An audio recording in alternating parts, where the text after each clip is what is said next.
ಮುದ್ದೆ ಜೊತೆಗೆ ಹಾಗೂ ರೈಸ್ ಜೊತೆಗೆ ಒಂದೊಳ್ಳೆ ಮಟನ್ ಸಾಂಬಾರನ್ನ ಮಾಡ್ಕೋಬೇಕು ಅಂದರೆ ಈ ರೀತಿ ಒಮ್ಮೆ ಮಟನ್ ಸಾಂಬಾರನ್ನ ಟ್ರೈ ಮಾಡಿ. ಮಟನ್ ಎಲ್ಲ ಚೆನ್ನಾಗಿ ತೊಳೆದು ಸ್ಟವ್ ಮೇಲೆ ಒಂದು ಕುಕ್ಕರ್ನ ಇಟ್ಟು ಅದಕ್ಕೆ ಸ್ವಲ್ಪ ಎಣ್ಣೆನ ಹಾಕಿ ಮಟನ್ ಎಲ್ಲ ಹಾಕಿ ಚೆನ್ನಾಗಿ ಫ್ರೈ ಮಾಡ್ಕೋಬೇಕು. ಒಂದೆರಡು ನಿಮಿಷ ಫ್ರೈ ಮಾಡಿ ಎಣ್ಣೆ ಜೊತೆಗೆ ಹಾಗೆ ಅದಕ್ಕೆ ಸ್ವಲ್ಪ ಅಚ್ಕಾರದ ಪುಡಿ, 1 ಸ್ಪೂನಷ್ಟು ಅರಿಶಿನ ಪುಡಿ ಹಾಗೆಯೇ ಉಪ್ಪನ್ನು ಸ್ವಲ್ಪ ಹಾಕಿ ಚೆನ್ನಾಗಿ ಫ್ರೈ ಮಾಡ್ಕೊಳ್ಳಿ. ಫ್ರೈ ಎಲ್ಲ ಆದಮೇಲೆ ಒಂದು ತಟ್ಟೆನ ಮುಚ್ಚಿ ಒಂದು 10 ನಿಮಿಷ ಬೇಯೋಕ್ಕೆ ಇಡಬೇಕು.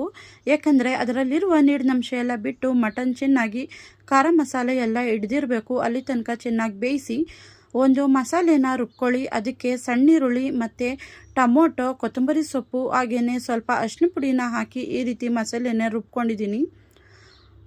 ಅದನ್ನು ಕೂಡ ಮಟನ್ ಜೊತೆಗೆ ಸೇರಿಸಿ ಸ್ವಲ್ಪ ನೀರನ್ನ ಹಾಕಿ ಒಂದು 10 ನಿಮಿಷ ಚೆನ್ನಾಗಿ ಬೇಯಿಸಿ ಇನ್ನೊಂದು ಮಸಾಲೆನ ರುಬ್ಕೊತಾ ಇದ್ದೀನಿ. ಇದಕ್ಕೆ ಸ್ವಲ್ಪ ತೆಂಗಿನಕಾಯಿ ತುರಿ, ಶುಂಠಿ, ಬೆಳ್ಳುಳ್ಳಿ ಹಾಗೆಯೇ ಚಕ್ಕೆ ಲವಂಗ, ಮಟನ್ ಸಾಂಬಾರು ಖಾರದ ಪುಡಿ ಹಾಗೆಯೇ ಒಂದು 5ರಿಂದ 10 ಗೋಡಂಬಿನ ಹಾಕಿ ಮಸಾಲೆನ ರುಬ್ಕೋಬೇಕು. ಈ ಮಸಾಲೆಯನ್ನು ಕೂಡ ಅರಿಶಿನ ಈರುಳ್ಳಿ ಸಾದಿಗೆ ಹಾಕಿ ನಂತರ ಇದಕ್ಕೆ ರುಚಿಗೆ ನೋಡಿಕೊಂಡು ಉಪ್ಪನ್ನ ಹಾಕೋಬೇಕು. ಯಾಕಂದರೆ ಫಸ್ಟೇ ಸ್ವಲ್ಪ ಉಪ್ಪನ್ನ ಹಾಕಿರ್ತೀವಲ್ಲ, ಇದರಿಂದ ಸ್ವಲ್ಪ ಉಪ್ಪನ್ನ ಹಾಕಿ ಉಪ್ಪು ಖಾರ ಎಲ್ಲ ಚೆಕ್ ಮಾಡಿ ಕುಕ್ಕರ್ ಮುಚ್ಚಳ ಮುಚ್ಚಿ ಒಂದು 5ರಿಂದ 6 ವಿಸಲ್ನ ಬರ್ಸ್ಕೊಂಡ್ರೆ ಸಾಕು. ಸಖತ್ ಟೇಸ್ಟಿಯಾದ ಮಟನ್ ಸಾಂಬಾರು ರೆಡಿಯಾಗುತ್ತೆ.